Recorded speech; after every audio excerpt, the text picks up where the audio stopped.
넉 달 만에 1,600만 명이 촛불을 들었습니다.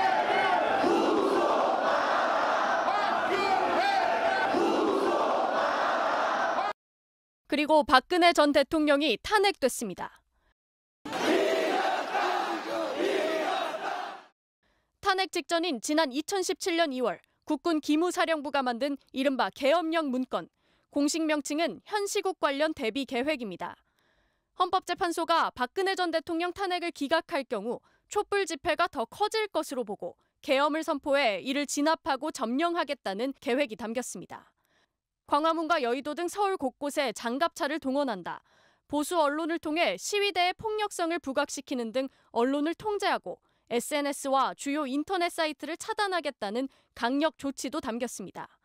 문건의 작성 책임자 조현천 전 기무사령관은 탄핵 전국 넉 달 동안 청와대를 4차례 드나들었습니다.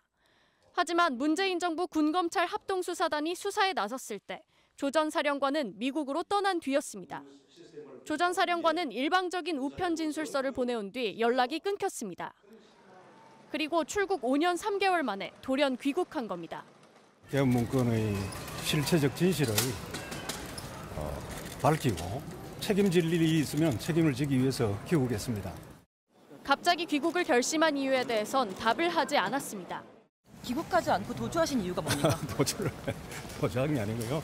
귀국을 연기한 거죠. 시간적인 여유를 갖느라고 좀 늦어졌고요.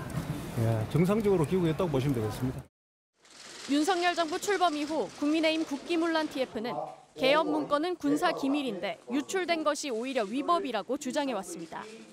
더불어민주당과 의혹을 폭로했던 군인권센터는 정권이 바뀌자 봐주기 수사와 면죄부를 기대하고 귀국했다는 의심 어린 시선이 있다며 검찰 수사를 지켜보겠다고 밝혔습니다. MBC 뉴스 김지인입니다. 촛불 집회 진압을 위해 군부대 동원을 검토한 이른바 계엄령 문건.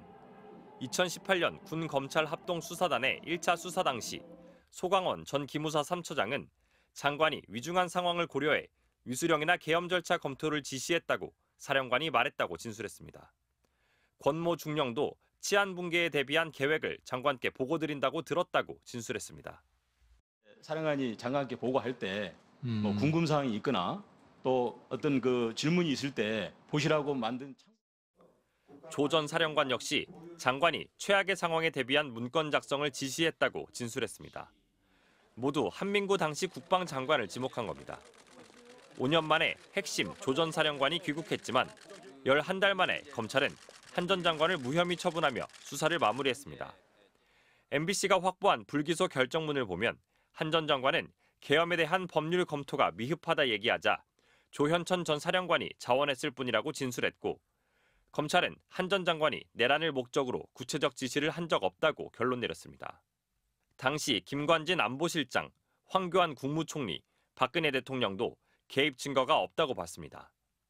사령관 차원에서 자기 판단으로 이런 걸 검토하거나 작성할 수 있을까라는 생각이 들죠. 검찰은 위헌적인 문건을 만든 책임자로 조현천 전 사령관을 기소하면서도 실제 내란 음모는 아니었다고 결론냈습니다. 반면 2018년 첫 수사 당시 군 검사는 1987년 6월 항쟁 당시 전두환 정권이 실제 실행하려던 계획보다 계엄령 문건이 더 구체적이라며 실행 가능성을 캐물었고 기무사 간부는 장관이 명령하면 실행됐을 수 있다고 생각한다고 답했습니다. MBC 뉴스 정상빈입니다. 박근혜 정부 퇴진을 요구하던 촛불 시위가 한창이던 지난 2017년 2월. 국군 기무사령부는 이른바 계엄령 검토 문건을 작성합니다. 만약 탄핵이 기각돼 촛불 시위가 더 격화되면 계엄을 선포한 뒤 장갑차를 동원하고 언론을 통제해 시위를 진압하는 방안을 검토한 겁니다.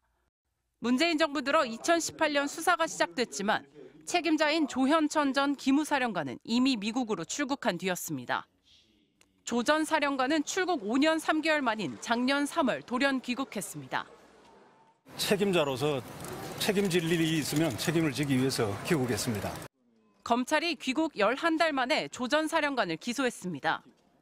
비밀 조직을 만든 뒤 부하들에게 위헌적인 내용의 문건을 작성하도록 지시해 직권을 남용한 혐의를 적용했습니다.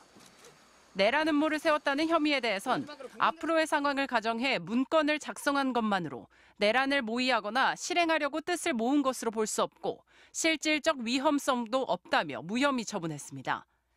검찰은 한민구 당시 국방장관도 직접 불러 조사했지만 청와대나 조 전 사령관 윗선의 지시나 개입 여부를 밝혀내지 못했습니다. 조 전 사령관은 귀국 뒤 정치 개입 혐의로 먼저 구속 기소됐다가 보석으로 풀려난 뒤 불구속 상태로 재판을 받아왔습니다. 계엄령 문건 기소에 대해 조 전 사령관 측은 아무 입장을 밝히지 않았습니다. 한편 계엄령 문건은 법적 문제가 없다는 자신의 발언이 보도되자 부하들에게 사실이 아니라고 허위 확인서에 서명을 강요한 혐의로 송영무 전 국방장관도 재판에 넘겨졌습니다.